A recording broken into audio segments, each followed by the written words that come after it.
Hi everybody. In our house we absolutely love Paddington Bear.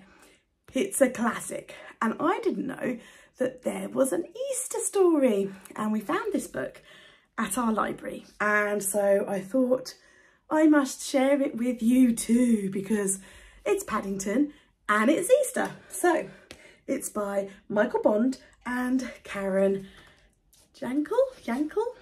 I'm not sure how you pronounce that. So beautiful illustrations as always with a Paddington book.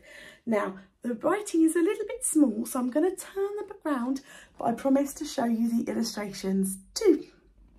So, you seem in rather a hurry to finish your breakfast this morning, Paddington, remarked Mr. Brown over the top of his morning paper. It's not like you to refuse a third helping of toast and marmalade. Oh, it's the Windsor Gardens Easter extravaganza, said Paddington. The lady who was meant to organise the charity Easter egg hunt had a family emergency, so I've offered to lend a paw. We all know how that's going to go with old Paddington, don't we? We'll have a family emergency if I find any more marmalade on my kitchen floor, grumbled Mrs. Bird as Paddington put on his duffel coat. Your chunks are stickier than glue. Oh, I'm sorry, Mrs. Bird, said Paddington. I have to go and buy some Easter eggs for the charity egg hunt, but I could perhaps help you to clean the floor when I get back. Paddington was keen to get to the supermarket, where he'd recently seen a sign in the window, offering 3 for the price of 2 on all Easter eggs. He'd been given some money to buy the eggs for the hunt, so he wanted to make the most of it. As you would. Everybody loves a bargain. Unfortunately, it turned out that a lot of other people must have read the same sign, because when Paddington arrived, he discovered they'd sold out. Oh dear, said Paddington as he gazed at the empty shelves. Oh, it's not going to be a very good hunt if I can't even find any eggs to buy. Well, Paddington is always in a pickle. Not one to be easily beaten, Paddington remembered that there was a boutique shop that specialised in chocolates at the far end of the Portobello Road. He was relieved to see they had a large display of Easter eggs in the window. They cost £15 each, exclaimed Paddington when he was told the price of the smallest eggs. He gave the lady behind the counter a hard stare. But I need at least 20 of them for my Easter egg hunt. Do love a Paddington hard stare. Oh, feeling rather deflated, Paddington decided he would consult his friend Mr. Gruber on the matter.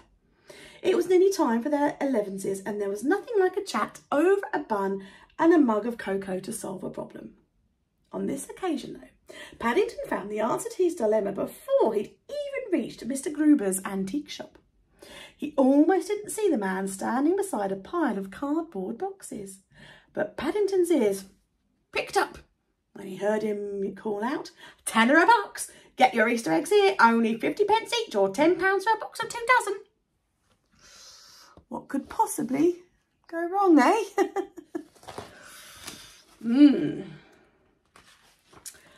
Paddington needed no second bidding. Are they fresh? He asked politely, raising his hat.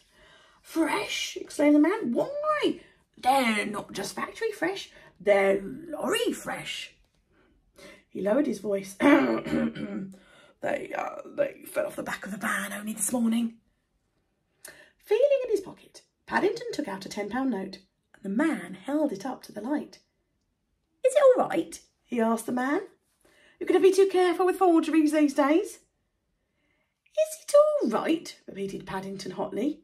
He gave the man a hard stare as he picked up a box. Why, it's duffel coat fresh.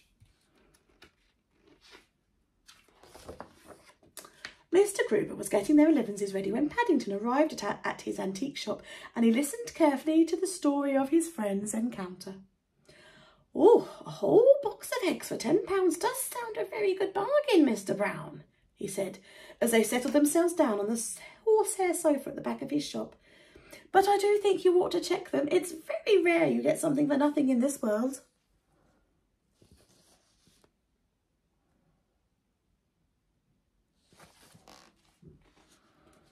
Goodness. Mr. Gruber carefully opened the box and looked inside. "Oh dear, Mr. Brown," he exclaimed as he examined the contents. "I think you may have been sold a pup." "A pup?" exclaimed Paddington in alarm. "But I thought I was buying some Easter eggs." "Oh, what I mean," explained Mr. Gruber, unwrapping one of the eggs, "is that I'm afraid you didn't get what you'd bargained for, Mr. Brown. These eggs look more like the mosaics in my book on Roman history," sighed Mr. Gruber as he examined each egg in turn. "And sadly, they're all the same." Paddington turned his attention to Mr. Gruber's book and he saw just what his friend meant.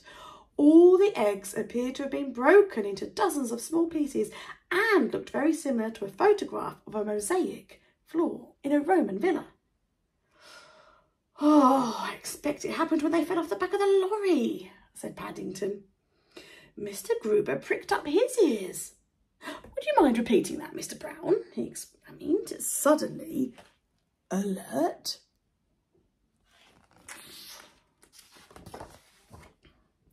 A short while later, after he'd made a phone call to the local police station, Mr. Gruber filled Paddington in. "Well, at least you're allowed to keep your box of eggs, even if they are in pieces," said Mr. Gruber. "The police have been after Delivery Dan for a long time. He's always taking things off the back of lorries, and thanks to you, they've caught him in the act. On the other hand," he continued, "what you're going to do with all this broken chocolate, I don't know." Paddington looked thoughtful.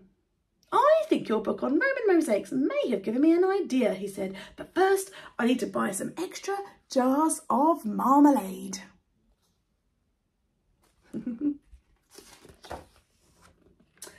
Later that day, the Browns' kitchen was a hive of activity as Jonathan and Judy helped Paddington put his plan into action. Jonathan volunteered to lay out the pieces of broken chocolate, and Paddington was in charge of sticking them together with marmalade, while Judy carefully wrapped the reconstructed eggs back in their foil. "So much for helping me clean the floor," muttered Mrs. Bird as she got out her mop, although she had to agree that sticky marmalade sometimes had its uses.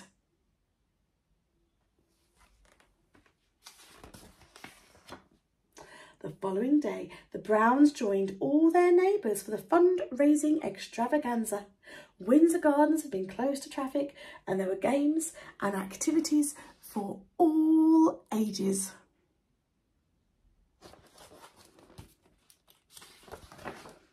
Everyone agreed, though, that the highlight of the day was Paddington's Easter egg hunt. "It was such a clever idea sticking the eggs back together with marmalade," said Judy.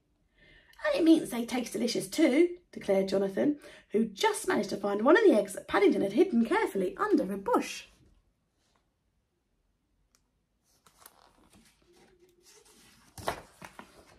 One egg in particular was so well hidden that nobody had managed to find it, so Paddington decided to take it round to Mr. Gruber the following day.